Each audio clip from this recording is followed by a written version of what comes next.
Things that I do to reduce the odds of a tantrum. Pretty much every day I find time to give Rose control. I open the baby gates, I follow her and let her do pretty much whatever she wants to do, even if it's ridiculous. As long as it's safe, I let her take control and do it. Some people might be hesitant to do this because they think it's teaching them that they can just do whatever they want, but I find it gets it out of her system, and when it is time for me to take back the control, she is okay with it. She doesn't feel completely powerless, and she's giving me mutual respect that I'm also giving her. I say this all the time, but constant positive reinforcement. I'm back on the grind now that I have a toddler again. For example, if your toddler is at the playground and you want them to leave and they leave without crying, make sure you act like you just won the lottery. Give them a cookie. Give them something that's going to make them want to do that again. You keep doing this, then this will just be who they are, and it won't just be because they want the cookie. Now, if you can feel a tantrum coming on or it's already happening, I always like to say, put in minimal energy, like as little as you possibly can. It's like anything in life, the energy that you put out there is going to come right back. So if you're putting more energy into fixing their tantrums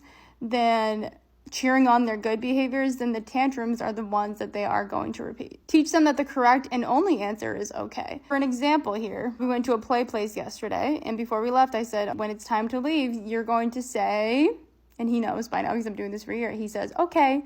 Or I'll say, okay, bedtime is in 10 minutes. You can finish up your show, but when it's time to go to bed, you're going to say, okay. This eliminates the arguing, and like I said, it's minimal effort into a behavior you want to fix. Another thing that I find so helpful, just say you say to your kid, okay, it's time to leave now, and you can see them kind of deciding if they're going to freak out or not. Before they do anything, praise them. Say, good job, thank you for listening. And they are like 90% more likely to do what you want because they feel obligated. And I know that's like a manipulation thing, but when you're trying to just like get your 2-year-old to leave the playground, it's not that serious. That leads to the last thing here is mastering the art of knowing when to distract versus confront. This really depends on the child. An example of distracting would be if they're playing with something you don't want them to play with. You say, look, this really cool thing over here, like come over here. That would be a form of distracting. Confronting would be saying, no, do not play with that.